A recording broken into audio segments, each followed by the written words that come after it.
Been out of New York City before Bowie took me on the road with him. And I was still living with my mother when he took me on the road with him. Really? Yeah. Luther Vandross wasn't just a soul music legend. He was also a man who carried too many secrets, too many wounds in a world that never allowed black artists to live openly with their true identity. In the final years of his life, he rewrote a list naming 6 gay men who had betrayed him in the cruelest ways. They were friends, lovers, protégés. But when he needed them, they denied, dodged, and erased every trace of connection. That list was never made public. Until this video. 1. Germaine Stewart. When love became a humiliating joke. Among the men who stepped into Luther Vandross's life and walked out with lies, Germaine wasn't the cruelest, but he was the first to strike, with a venomous, unforgettable blow. Germaine Stewart was once seen as a curious phenomenon amid the flashy pop wave of black music in the 1980s. He hit the stage with curled hair, shimmering sequin jackets, and a voice as sweet as sugar, but laced with flamboyance. His song, "We Don't Have to Take Our Clothes Off," released in March 1986, turned him into a symbol of youth and innocence. But ironically, that clean image was just a thin layer of gloss masking a behind-the-scenes life full of contradictions, rumors, and dirty games no one expected. Luther Vandross once said in a voice barely audible, "Not all wounds bleed. Some things simmer for a lifetime." And maybe he was thinking about the night in Detroit, June 14, 1987. A night that should have been nothing more than a fleeting memory, but instead became a nightmare that haunted him for over a decade. They met during a joint performance at the Fox Theater in Detroit, part of the Night of Soul tour sponsored by Jet magazine. At that time, Luther was at the peak of his fame with the album Give Me the Reason, while Germaine was already struggling after his second single flopped. It was a sweltering night, the stage lit up brilliantly, and somewhere between the songs, their eyes met. No one noticed, no one suspected. Only Luther's gaze softened slightly, and Germaine gave a strange smile, half shy, half calculated.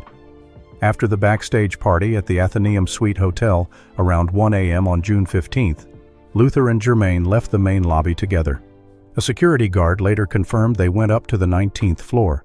The door closed at 1:17 a.m., according to the security cameras. And that night, as Luther later shared with close friend and producer Marcus Miller, was a gentle night, simple, with no expectations, no strings, just 2 lonely souls finding each other. But only 48 hours later, everything began to fall apart. On June 17th, in the dressing room at the Orpheum Theater in Minneapolis, Germaine started whispering to the dancers and crew, "Luther likes scented candles more than I like champagne, and he made me shower first because he couldn't stand the smell of hair dye." Everyone laughed. At first it was just a joke or two, but the more Germaine spoke, the deeper and nastier it got. He mimicked Luther's voice, mockingly bashful. "Oh no, don't turn off the lights, I'm scared of the dark." And the truth. The rumors spread fast. On the June 19th flight to Chicago, one of the backup singers overheard a dancer whispering, "We don't have to take our clothes off." But girl, he did. Then came the cheap giggles echoing through the first-class cabin. Luther sat 3 rows away, headphones on, pretending to sleep. The final blow came during Germaine's live radio interview on WGCI-FM in Chicago on the morning of June 20th, 1987. When asked about recent romantic rumors, he didn't hesitate to drop a cold line. "Some people can sing with all their heart, but can't live honestly with it." The host burst out laughing. No one asked who, but everyone knew exactly who he meant. That evening, during the Airy Crown Theater concert, part of the same tour, Luther sang only 3 songs before leaving early. A lighting technician later recalled he cried alone in the dressing room, a towel over his head, mumbling, "Shouldn't have trusted, shouldn't have opened that door." Germaine never apologized, but his life wasn't spared its own storms. In 1988, after a few failed studio attempts, Germaine sank into endless gay club nights in Los Angeles, at places like Studio One and Probe. He showed up in see-through outfits, eyes glazed from drugs, still trying to brag about bedroom stories with R&B legends as a last-ditch effort to be remembered. But no one laughed anymore. By then, people were whispering something scarier. Germaine was looking thinner, his skin a sickly gray, always carrying a handkerchief to wipe nosebleeds. In February 1990, during a short gig at a small club in San Francisco, Germaine collapsed in the middle of the first song. The press claimed he was overworked, but witnesses said plainly, he came on stage in a wreck, trembling, dark circles under his eyes, his face breaking out in strange rashes. In 1994, Germaine fell seriously ill with HIV. He tried to return to the stage with a demo recording in a small studio in Van Nuys, California, but no one cared anymore. He died quietly on March 17, 1997, in Homewood, Illinois. No public funeral, no stars showed up. And Luther, the man who once held him in the dark that June night, didn't send flowers either. To Luther Vandross, the Detroit night of 1987 wasn't just a moment of weakness. It was a humiliation when another man turned sincere affection into a public punchline. 2. Johnny Gill, erasing all gratitude with just one sentence. If Germaine Stewart was the one who kicked off the pain with mockery, then the next man hurt Luther in the most cold-blooded way. Johnny Gill was once considered the most alluring baritone voice in the late 1980s R&B world. He rose from New Edition, then conquered fans with a booming solo career, especially with the sensual love song My that made millions of women swoon. With his masculine looks, deep voice, and commanding presence, Johnny became the epitome of a real man in black music. But what the public didn't see was that after the stage lights dimmed, Johnny once spent a secret year under the shadow of the one man he never dared to acknowledge, Luther Vandross. The story began quietly in early 1986. Johnny had just split from a duet act with Stacy Lattisaw and was drifting in his 20s with a blurry career ahead. During a small audition at Atlantic Studios in New York, he sang an unfinished ballad. That voice reached Luther's ears. He was recording in the studio next door. Luther walked in without pleasantries. He looked Johnny in the eye and said one thing: "Your voice doesn't need to scream. It needs to be held, like a secret." From then on, they started appearing together, quietly, cautiously, without fanfare. Johnny often dropped by the studio late, watching Luther through the two-way glass. Some nights they dined in Luther's Harlem apartment, Luther cooking pasta, Johnny picking the background music. No one called it love, but both knew if there was any place Johnny could be himself, it was when he laid his head on Luther's shoulder and called him Lou, in a whisper barely louder than breath. They kept it hidden for almost a year. No photos, no public parties. But Luther's crew all noticed Johnny becoming a familiar presence. A student learning how to breathe, how to glide between notes. Someone Luther protected, guided, and loved with a gentleness he gave no other male artist. Then suddenly, Johnny went strangely silent. In January 1988, he returned to New Edition to replace Bobby Brown. Luther still supported him, quietly watching, but by mid-1990, when Johnny released his self-titled solo album and became a media darling, Luther's messages went unanswered. A demo called Don't Leave Me Unspoken, written especially for Johnny, aching and delicate, was returned. Everything broke in September that year. In a televised interview, when asked about Luther's influence, Johnny just shrugged and said coldly, "He was just a fan, someone who admired me, nothing more." That sentence was a blade. Luther heard it. He got up from the studio and never mentioned Johnny again. Johnny kept rising, kept embodying the black male ideal. He was frequently seen with Eddie Murphy. That too was a suspicious relationship clouded in rumors, but he denied it all. Denied Luther, denied Eddie, denied his true self. To Luther Vandross, Johnny wasn't just a secret lover. He was the unspoken wound. A man loved to the fullest, who chose to turn his back to be hailed as a real man. One quiet year of love, one ice-cold rejection, and a silence that lasted to the end of Luther's life. It wasn't just a breakup, it was an escape, and the one who ran was the one who had been loved the most. 3. Teddy Pendergrass, the man who mocked love, then spent the rest of his life in a wheelchair. Some wounds don't leave scars, but they stay with you forever, buried in the memory of a man who once loved in silence. For Luther Vandross, the memory named Teddy Pendergrass wasn't a romance. It was the greatest shame he ever carried, not because he loved the wrong man, but because that man turned his back, ridiculed him, and destroyed everything fragile between them with just one sentence. In the late 1970s, when Luther was still an uncredited background singer, Teddy Pendergrass was already a star. A hulking figure, shirt unbuttoned to his navel, a thick, sensual voice that sent thousands of women tossing lingerie onto the stage. But what the public didn't know was that behind that image, Teddy had very few friends. Very few people in the black music scene were truly close to him. Except Luther. They first met backstage at a Philadelphia International Records event in 1977, where Luther had been hired to record background vocals for a test version of Close the Door. A technician recalled that after hearing Luther sing a few harmonies, Teddy walked over, shook his hand, held it for a long time, and said, "You sing like you've made love to every word." Luther laughed. It was the first time he'd blushed from a compliment. After that, they ran into each other occasionally. Not often, but enough to get noticed. One time in Houston, Luther stood backstage watching Teddy's entire performance, eyes locked. Another night in New Orleans, Teddy invited Luther to dinner. Just the two of them, no manager, no security. No one knows what happened during that meal, but when they returned to the hotel, they stepped out of the same car, and no one saw Luther in his room until the next morning. The rumors exploded in October 1979 after a concert at Airy Crown Theater in Chicago. A lighting technician claimed he saw them riding the hotel elevator together around 2 a.m., whispering and laughing, shoulders brushing. Luther wore a gray silk robe. Teddy still had on his white stage suit.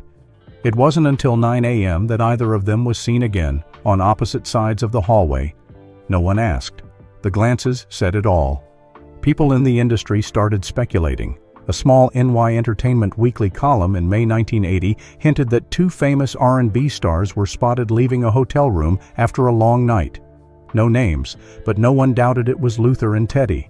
The press began to dig.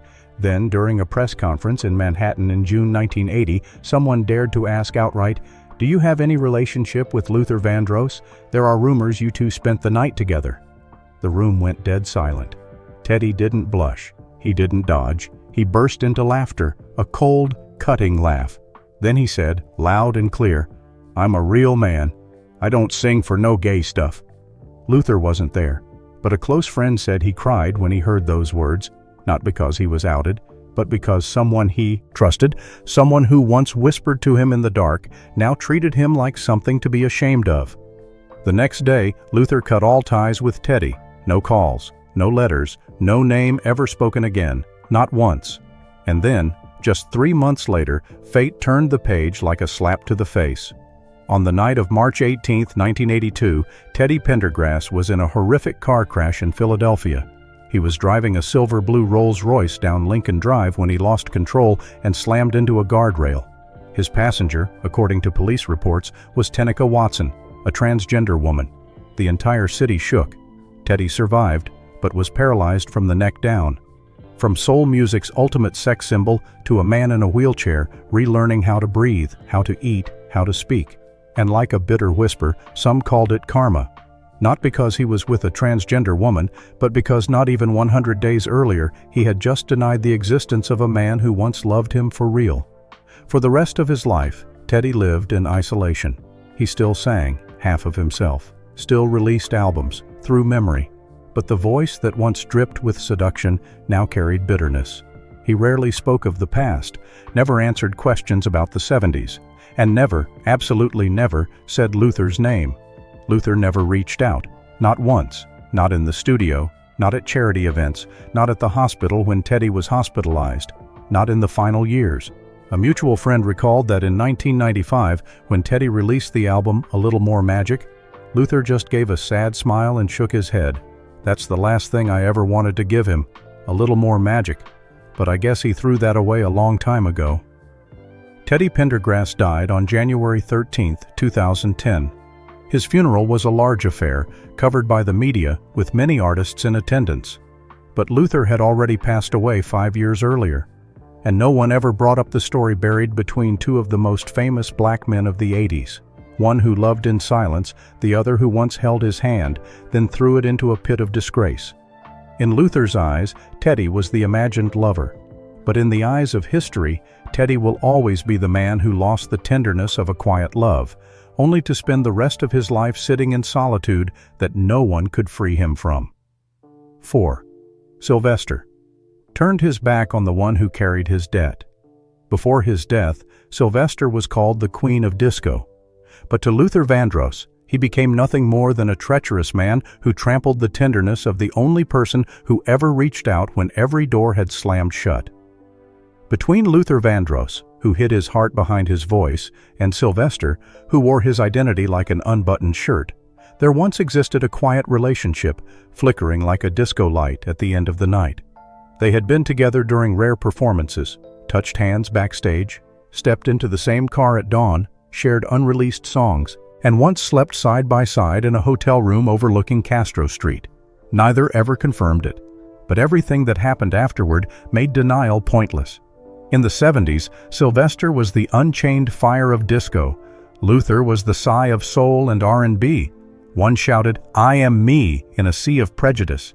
The other bowed his head and sang of love in the dark. And strangely enough, that contrast was what brought them those brief, unnamed nights, not called love, but never unloved. But it all disappeared after a few cold run-ins in the early 80s.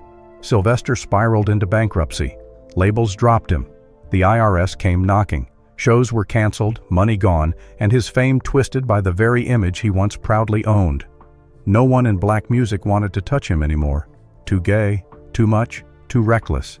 And in his most desperate moment, he called Luther. It was early 1985. Luther was preparing a new solo project. Epic Records allowed him to invite a guest artist for his 4th track as a thank you for financial success. Everyone at the label hoped he'd pick a safe name, Freddie Jackson, Patty Austin, or the newly rising Whitney Houston. But Luther chose Sylvester, without hesitation. Even though they had cut off contact for years, Luther extended his hand to bring Sylvester back into the studio. He didn't choose him for music alone. He wanted to give him a chance to rebuild, start over, and maybe find forgiveness through the one thing they both understood best: music. Luther covered all costs up front, renting a private studio in Los Angeles, paying the band in advance, and even secretly covering $12,000 in back taxes for Sylvester through a third party. No invoices, no contracts, no strings attached. What Luther didn't expect was that right inside the studio, the man he had rescued would demand even more. Sylvester didn't want to be just a guest vocalist. He wanted co-producer credit, 50% of publishing rights, his face on the album cover. When the label rejected that, he snapped. He screamed, insulted the manager, then stared Luther straight in the face in front of the entire room and threw out a threat that left everyone frozen. If he didn't get more, he'd go public, with everything. The hotel nights, the hidden demos, the handwritten notes Luther once slipped under his door. Luther didn't reply. He stood up, walked out, and never came back. The project was shelved. The song Grace, a love ballad Luther wrote specifically for Sylvester, was erased from the system. Over $80,000 in production costs went up in smoke. But the real pain wasn't financial. It was the knife in the back from the only man who had ever seen Luther at his most vulnerable. 2 weeks later, Sylvester leaked the unfinished demo into San Francisco's underground scene. A bootleg remix emerged, splicing Luther's voice with mocking laughter and chopped-up lines meant to sound like a cruel joke. The mix spread across gay clubs, becoming an inside story passed around by DJs like a trophy. Luther's secret man had exposed him on the dance floor. When Luther found out, he said nothing publicly. But insiders said he shattered a mirror in the studio, cut off all ties with anyone involved in that session, and refused to do any projects connected to the San Francisco scene from then on. All Bay Area shows were quietly canceled. Sylvester was buried from memory, as if he had never existed. By 1987, Sylvester was diagnosed HIV positive. He grew weaker. No one hired him. No label would reissue his work. He lived on public assistance in a small, damp apartment with no air conditioning. Before he died, he reportedly told a friend, "There was once someone willing to pay my debts just so I could hold a mic again, and I betrayed him." Whether that quote was real or just imagined regret, no one knows. Sylvester died on December 16, 1988. His funeral was held in San Francisco. Drag queens lined the street. Disco music filled the church. But Luther did not attend. He sent no flowers. He said nothing, never spoke his name again. To Luther Vandross, Sylvester wasn't just a traitor. He was the most expensive lesson about the price of kindness, because some people will take your hand to stand up, only to use that same hand to drag you down when your back is turned. And some debts, even if paid in full, will be sold again, just to buy a few more seconds of fame. 5. Frankie Knuckles. The man who betrayed with a record button. Frankie Knuckles wasn't like anyone else who passed through Luther Vandross's life. He wasn't an official lover, not a singer, not a rival on stage, but he was the only one Luther ever trusted enough to be completely bare, body and soul, inside a locked room. And that's what created the one wound Luther never forgave. They met through a mutual friend in the remixing industry. It was late 1984. Luther was at his peak, and Frankie, though already a top DJ in Chicago's gay club scene, was still an outsider in the mainstream music world. But he knew how to get close, quietly, slowly. He sent Luther a remix of "A House Is Not a Home." No permission, no name, just a note. If you listen to this at midnight, I believe you'll understand. Luther did listen, and 2 weeks later, they met for the first time in New York at a private R&B party. Frankie wore a gray turtleneck, sly eyes, but a soft voice that caught Luther off guard before he could raise his usual walls.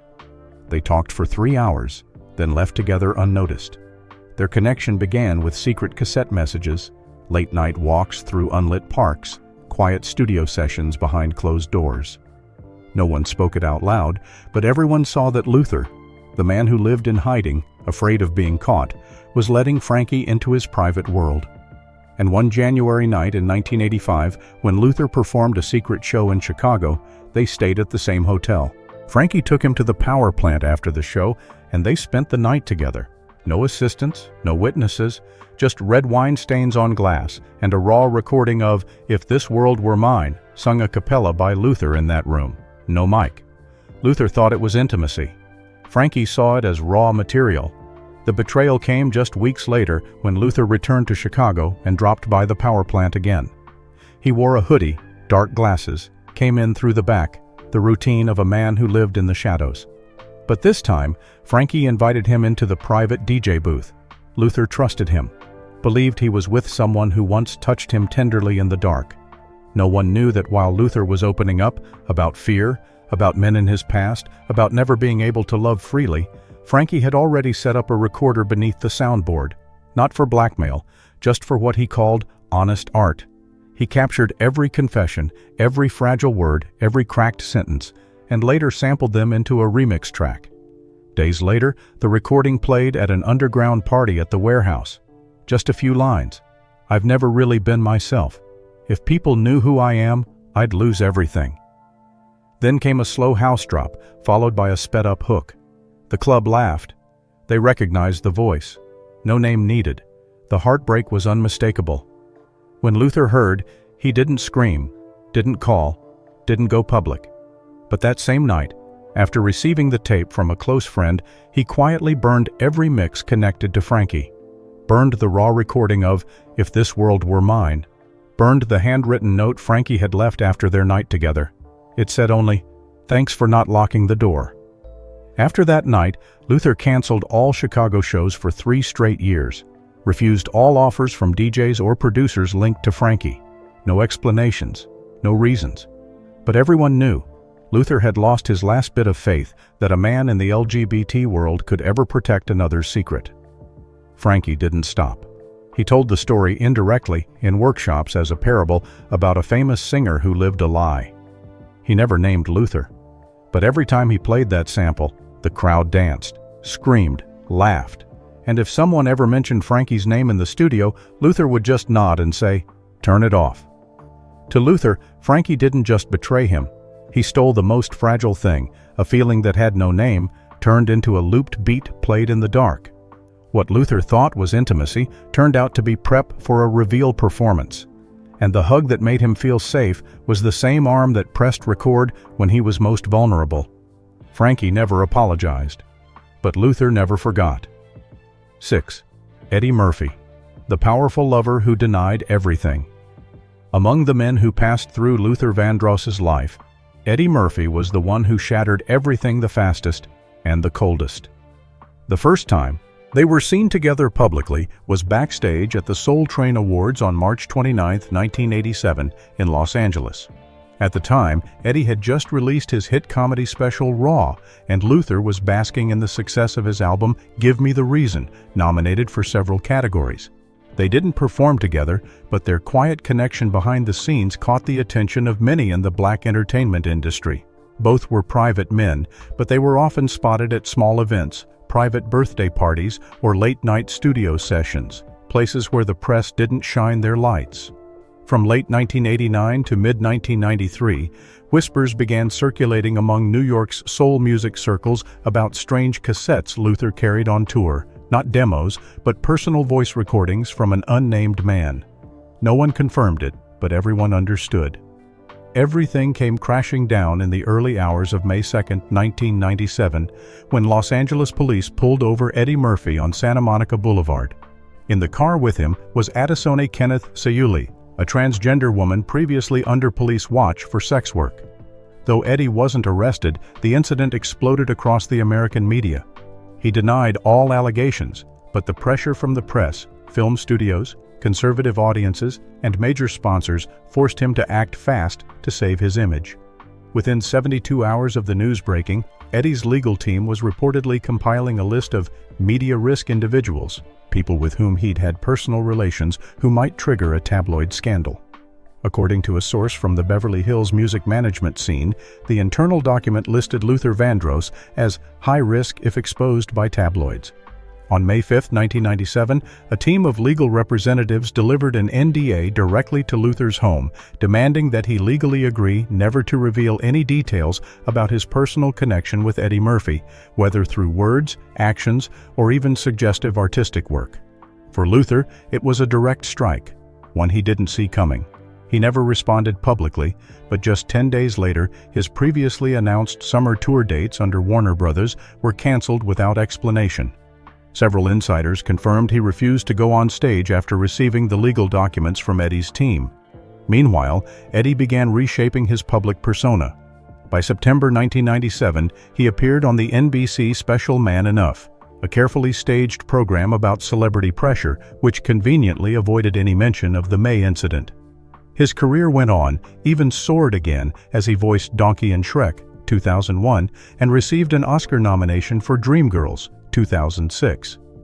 Luther, in contrast, began to quietly fade. From 1998 to 2001, he appeared only in small private shows, refused press interviews, and released no new major projects, except for Dance with My Father in 2003, his final fully promoted album. When Luther suffered his first stroke on April 1, 2003, many colleagues in the music world visited or sent well wishes. Eddie was not among them. He didn't show up. He didn't send a message. He made no public statement after Luther's death. Not everyone knew the hidden thread that once tied them together, but those who had seen it from the beginning knew exactly what had happened. Eddie Murphy wasn't just a man with immense media pull. He was the one who had erased an entire chapter of his life that he had willingly stepped into, left a mark in, then wiped clean out of fear it would drag him down. To Luther, it was a wound that never got bandaged. It silently spread, eating away at his trust, his pride, and his ability to stand tall under the stage lights like he once did. What he was forced to stay silent about in May 1997, according to many close to him, was the very beginning of a decline that could never be reversed, in health, reputation, and spirit. We've just named 5 men, the 5 deepest wounds in Luther Vandross's life. A trail of betrayals wrapped in silence, ridicule, and calculation. They were once people he trusted completely, and one by one they turned their backs as if they had never known him. Who do you think was the worst of them all? Is there someone else who belongs on this list? Leave your thoughts in the comments below, and don't forget to subscribe to the channel for more heartbreaking truths to come.